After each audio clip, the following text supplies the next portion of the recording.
Amerika, Sekutu, dan Blok Barat telah membuat 14.500 kematian di Libya, 166.000 kematian di Afghanistan, 224.000 di Syria, 1,2 juta manusia meninggal di Irak. Belum lagi Palestina dari tahun 1948, Korea, Vietnam. Banyak aja pastinya korban-korban Amerika tersebut. Membunuh banyak manusia oleh Amerika dan sekutunya sepertinya tidak membuat kaget banyak orang dan tidak ada satupun sanksi dijatuhkan kepada Amerika dan sekutunya. Kemarahan korban Amerika ada banyak macam. Yang jelas Amerika tidak akan pernah membuat sebuah negara menjadi besar tanpa restunya, menjadi negara kaya atau berdaulat tanpa restu Amerika. Apalagi pemimpin sebuah negaranya tidak nasionalis, lemah, dan mementingkan ekonomi orang di sekitarnya dan jabatannya. Pasti negara itu bertahun-tahun dikelolanya akan begitu-begitu saja, dan inilah yang disukai oleh Amerika dan sekutunya tersebut. Karena mereka pasti manut dan takut dengan sistem Amerika, seperti takut pada IMF, takut pada dolar,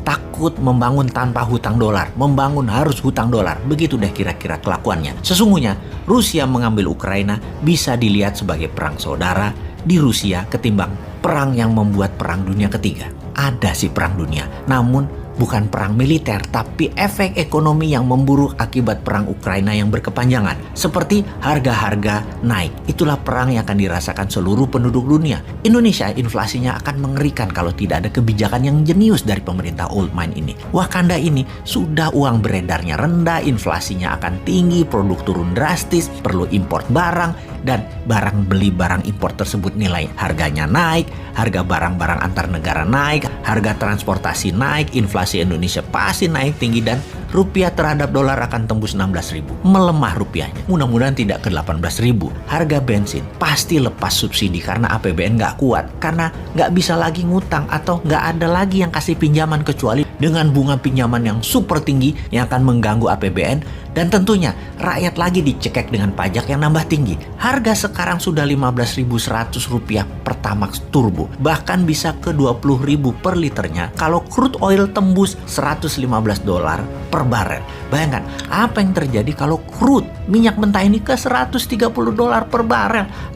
Biar harga-harga di Indonesia itu. Dan semua ini akan terjadi di tahun 2022 ini. Bahkan di APBN anggarannya itu diprediksi nilai per barelnya minyak cuma 63, sekarang 115. Mati kita udah 2 kali lipat, alias uang kita tuh cuma cukup beli untuk setengah tahun atau kita cari utangan lagi. Berat ini APBN. Kembali ke pertanyaan awal bahwa Amerika telah membantai, membunuh, mengendalikan banyak negara, membangun mesin perang, membuang lebih 5 triliun dolar untuk membunuh 3 juta umat manusia secara langsung dan memiskinkan 3 miliar manusia efek perang demi kekuasaan Amerika yang menggunakan cara premanisme dan anti-humanitarian itu. Dunia sebenarnya sudah gerah dengan Amerika dan untungnya Amerika sekarang presidennya terlemah dalam sejarah Amerika. Inilah yang membuat new mind getem-getem, mau nyalip di tikungan karena old mind saat ini ngurusi harga-harga naik aja bingung, ngurusi BPJS aja bingung, ngurusi minyak goreng apalagi udah bingung semua orang. Jangankan mau perang lawan Amerika atau Tiongkok, perang melawan kemiskinan aja nggak pernah menang kok Indonesia itu. Kalau mau jadi negara besar, menjadi negara superpower, Wakanda harus punya sistem SWIFT-nya sendiri, e-rupiah dimainkan, e-gold dimainkan, punya satelit sendiri,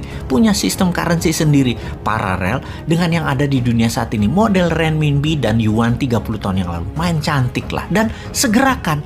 Jadi karena dunia sudah kesal dengan Amerika, maka negara dunia ketiga, negara yang ditindas Amerika, dan banyak orang di banyak belahan dunia memilih mendukung Putin. Sangat wajar karena naluri manusia begitu, anti yang menekan mereka yaitu Amerika.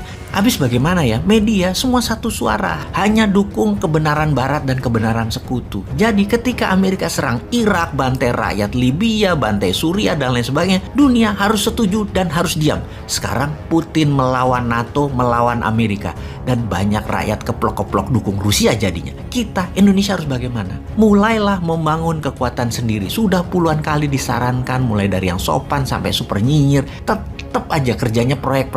Ayo bos, kita mulai yang bener bernegaranya. Sudah genting saat ini. Ayo bangun 50 kawasan ekonomi khusus dan tingkatkan produksinya. Jangan hanya mikirin IKN yang lebih bersifat administrasi doang kotanya.